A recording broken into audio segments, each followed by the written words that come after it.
Hi! దీపావళికి కేదారేశ్వర నోములు అందరికీ ఉండవు. ఎవరో ఇంటికి అంటే కొందరు తరం నుంచి ఉంటాయి కదా! అలా మాత్రమే జరుగుతుంది. ఈ నోములు నిజంగా అందరూ చెయ్యరు కూడా. మాకు ఎంతో అదృష్టవంతులమనే చెప్పాలి. ఈ నోములు ఉన్న వాళ్ళందరూ కూడా మాతో పాటు. అలాగే నోములైతే నోముకోవడానికి అన్నీ సిద్ధం చేసుకొని కూర్చొని దీపారాధన చేసుకొని ఇక్కడ అందరం అంటే మేము ముగ్గురం కదా, ముగ్గురు 3 జంటలుగా కూర్చొని హ్యాపీగా ముందుగా గణపతి పూజ చేసి ఆ తర్వాత గణపతి అష్టోత్తరాలు పూర్తి చేసుకున్న తర్వాత కూడా ఇది పార్వతీ పరమేశ్వరుల యొక్క కేదారేశ్వర వ్రతం కాబట్టి వారిని ఆహ్వానం చేసుకున్న తర్వాత ఇక్కడ తోరణాలు ఉంటాయి.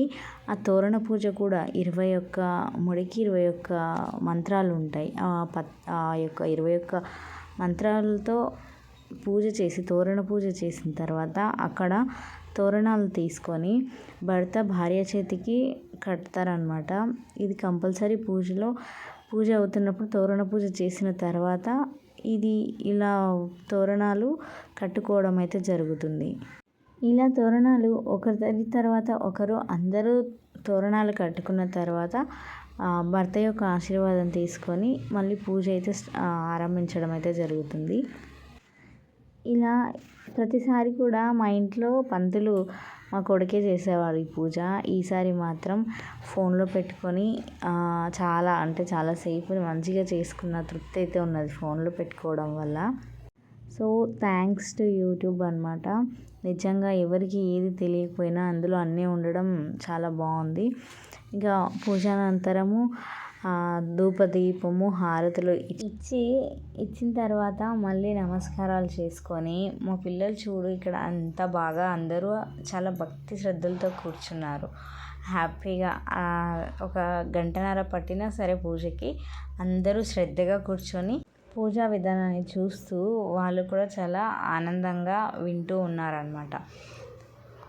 డైరెక్ట్గా పంతులు మన ఇంటికి వచ్చి చేస్తే మాత్రం పూజ ఎందుకో మరి బ్రాహ్మణులు చాలా తొందరగా చేసినట్టు అనిపిస్తుంది. అది అంటే అసంపూర్ణంగా ఉంటుంది.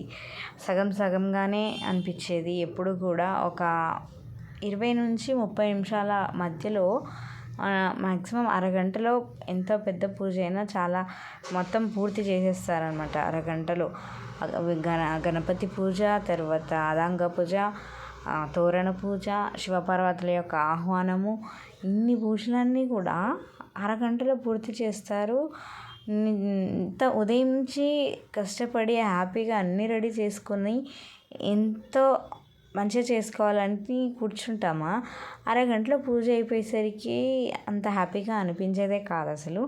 కానీ ఈరోజు చాలా అంటే ప్రతి ఒక్కటి చేసినట్టుగా అనిపించింది.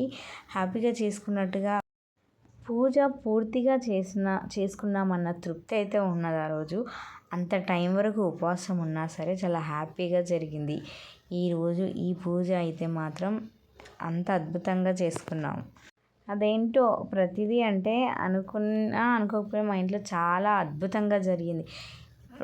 ఇక్కడ నోములే కానీ, ఈవినింగ్ ఆకు పూజ చేస్తాము అది కానీ, దీపావళి పండుగనే చాలా వైభవంగా జరిగింది మా ఇంట్లో మాత్రం. పూజ అయిపోయిన తర్వాత ఒక్కరొక్కరం ఒక్కోసారి కాకుండా భర్తల యొక్క ఆశీర్వాదము చక్కగా మా ఇంట్లో మేము ముగ్గురం తోటికోడళ్ళము, తర్వాత మా కొడుకు, కోడలు, కూతురు, అల్లుడు అందరము హ్యాపీగా ఇలా ఆశీర్వదించడం ఒకేసారి చాలా అద్భుతంగా జరిగింది. మా పిల్లలు అంతా ఎంటర్టైన్ అవుతున్నారనమాట మమ్మల్ని చూసి.